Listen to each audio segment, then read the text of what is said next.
Сәлеметсіздер ме? Қазір сіздермен бірге онлайн мектеп платформасын тиімді пайдалану жолдарын қарастырамыз.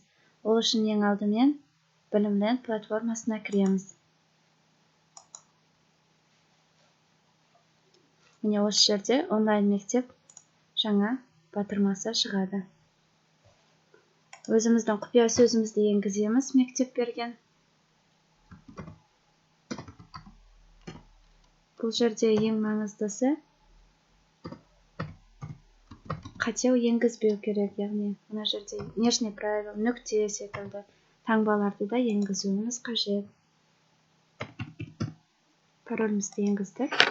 Кіреміз. Міне мектеп платформасының жалпы жүйесі ашылды. Мұнда өзіміздің тіркелген мектебіміз және де мынау біздің негізгі қатарымыз. Міне мұнда мұғалім аты-жөні туралы және де мұнда онлайн мектептің онлайн сабақтар, үй тапсырмалары. Міне онлайн сабаққа мына біздің жалпы кестеміз шығып тұр. Онлайн үй тапсырмасы. Міне үй тапсырмасы. Қазірше сабақ басталмағандықтан мұнда деректер енгізілмеген. Оқушымен байланыс. Міне оқушылар тізімі, жеке чат, яғни сізге қай сыныппен сізде сабағыңыз бар, солардың оқушылардың тізімі шығады.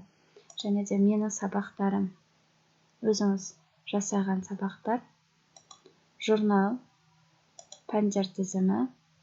Міне бұл жалпы онлайн мектеп платформасының жасалынған сабақтары, дайын сабақтары. Міне бейне нұсқаулықтар жерде.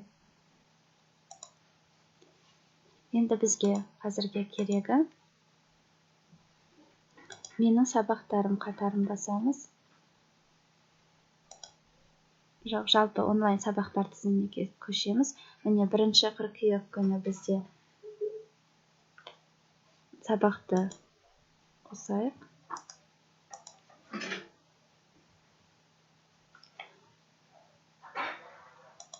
Бұл жерде мектеп әкімшілігі жалпы сабақ кестесін ұйымдастырған кезде бұл жерде міндетті түрде шығып отырады. Қазірше біз жалпы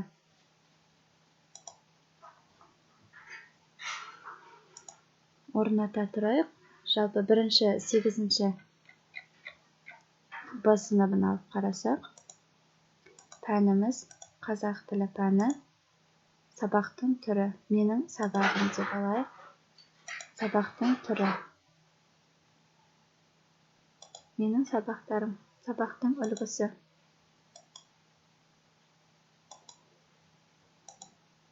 Білімленд сабақтарын пайдаланайық. 1 бізде тақырып көне түркі жазбалары, тарих және мәдениеттің мәйегі сақтайық. Міне бұл деген Білімленд платформасының дайын сабақтары. Міне сабақта оқушылардың білетіні, тыңдалым мәтіндегі үзінді мен дәйек сөздерге сүйеніп, мәтіннің көтерген мәселесін болжау туралы мағлұмат біледі. Оқушының меңгеретіні сабақтың мазмұны. Алға қарай жалпы тақырыптың тыңдалым мәтіні. Алға қарай енді мәтінмен танысып болғандықтан міне конспект. Ары қарай міне алға батырмасын басайық. Бұны енді оқушылар орындайды. Сабақтың қорытындысы мұнда міне 27 тапсырма. Міне тыңдалым мәтіннің алғашқы бөлігін тыңдап, автор көтергісі келетін тақырыпты болжап ұсынылған тізбеден дұрыс жауапты таңда дейді. Мұнда дауыс батырмасын басамыз. Көне тарихқа көз жүгіртсек, сыр мен құпияға толы сына жазуларды кезіктіреміз. Орхон, Енисей, Селенгі өзендері бойынан табылған көне түркі жазба ескерткіштердің мәтінін ғалымдар көпке шейін тани алмады. Сондықтан жазулардың мазмұны жұмбақ болып келді. Міне біздің аудио жазбамыз аяқталды, яғни аудиода не туралы айтылған. Бізде жауабын таңдаймыз, алға қарай батырмасын басамыз.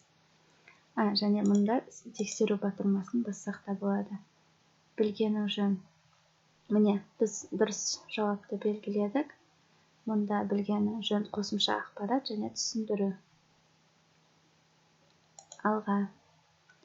Тыңдалым мәтіннің алғашқы бөлігін тыңдап, көптеген жағында баяндалатын 8 оқиғаны болжап, ұсынылған тізбедегі дұрыс жауапты таңда. Міне, осылай жалпы тапсырмалар алға орындаймыз. Онда жерде проценттер алға жүре береді. Міне, онлайн сабақтар жаңағы біз жасаған 8-ші басынабымен. Мұнда жалпы пәндер тізімінде өзімізге керек сыныптардан мәлімет қарасақ болады. Міне, қазақ тілі сабағы сыныбы 1, 2, 3, 4 сыныпқа дейінгі материалдар салынған.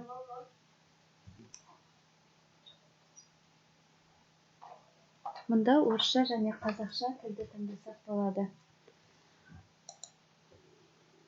2-ші сыныпқа 32 сабақ бар екен. Міне, 1-ші тоқсанын ашып қарасақ, мазмұны. 1-ші тақырыпқа кіріп көрейік. Міне, мұнда да жаңағы секілді дайын тапсырмалар, сөйлеу не үшін қажет атты видеосы, видео түсіндіру сабағы және мұнда 38 тапсырма бар екен.